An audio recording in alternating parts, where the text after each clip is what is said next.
Alright everybody, welcome back. So I wanted to make this video today because it's been an ongoing situation for a while and not many people are really talking about it. The Alex Debrincat situation right now with the Ottawa Senators. For those who don't know, Debrincat has said that he doesn't want to sign long-term with the Ottawa Senators, which means the Senators are looking at trade options for him because if he doesn't want to sign long-term, what's the point of having him here in Ottawa? It makes a lot of sense, but there is a lot to it. Now, the first thing I started hearing of this was about probably a month or month and a half ago when we were hearing that the Debrincat contract talks were kind of becoming stale, but we didn't know exactly yet what the reason was. And it's looking like Debrincat's demanding like $9.5 million around there. Correct me if I'm wrong on that contract. And I think the reason why, and it's honestly going to happen to a lot of players. Debrincat won't be the first player, and he isn't actually the first player who has had this situation where players are going to see that the cap's rising and they're seeing the contracts that other players are getting, and they're going to want either that contract or they're going to want more. And that's why Debrincat has become probably the first player to come up on this, and he definitely won't be the last. And he probably is looking at the Timo Meier contract where he got paid 8.8. He's probably looking at that and saying to himself, and with the Nylander deal as well, him demanding $10 million, he's like, well, I want $9.5 million for 8 years. But here's the thing. The Senators aren't going to do that, especially with the season that Debrincat just had. He's not a bad player by any means. But this past year with Ottawa was definitely a down year for his standards, I would say. He had played 82 games, had 27 goals, 39 assists for 66 points, and was a minus 31. By no question did he had a bad year, but the year before that with Chicago on a team that was terrible, he had 41 goals. So, and he had reached the 41 goal plateau before that as well.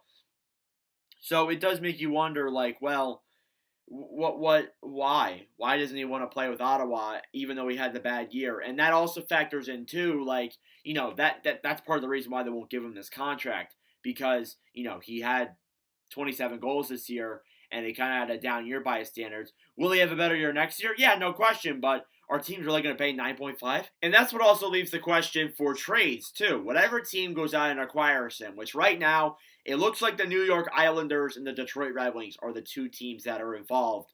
And knowing reality, there's going to be another team that sweeps in, like it could be the Devils or the Capitals for all we know, that could sweep in and just take this deal away, which has happened many times before. But what I'm thinking here is that, like, the Senators are kind of in the worst spot in this situation because Debrincat had a down year and he doesn't want to sign long term, and he's also expiring too. So what I would imagine happens is they've already taken him to arbitration.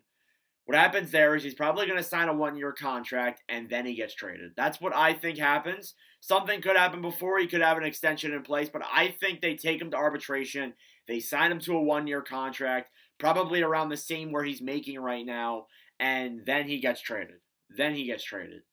I wouldn't imagine it happens soon, knowing reality it'll happen tomorrow. But honestly, I don't see it happening very, very soon. Now, what the return could be, going back to that, that's the bad situation there for Ottawa, because what do you really want to get back for him? Because what you gave up for him in the 2022 draft, which was actually coincidentally a year ago today, which is kind of funny. So he was acquired a year ago today. But when you think about it, like, what do you want to give up if you're another team? What Ottawa got back in return was draft picks. They got back the 7th overall pick, I believe, was what Chicago got back in return, or something like that along those lines. Or was it the 9th? I can't remember. Coyotes picks and Blackhawks picks get mixed in my mind. It's weird. But they got draft picks back in return. I believe it was four draft picks that Chicago got back.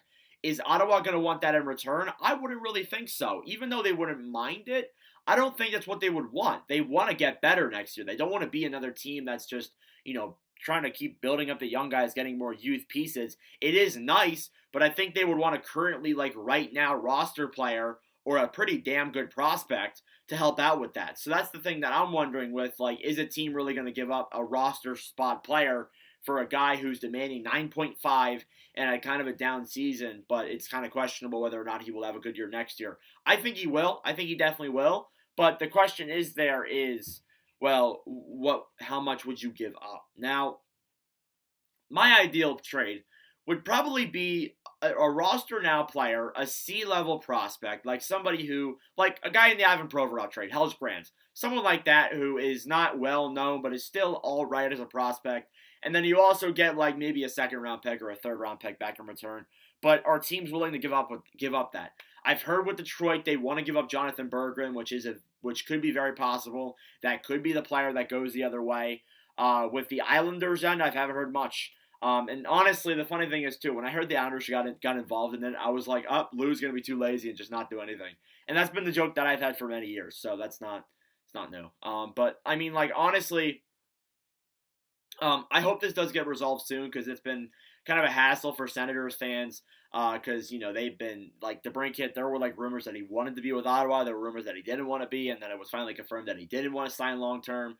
So what I think happens is he gets signed for arbitration, gets signed probably to a 1-year deal, similar to what he's making right now, or his qualifying offer, and then he gets traded to either the Red Wings or the Islanders or some other team that pops up. That's what I think happens. The ideal trade thing I have is probably one roster player, probably a solid C-level prospect, and then probably a second or third round pick is what I would want back in return.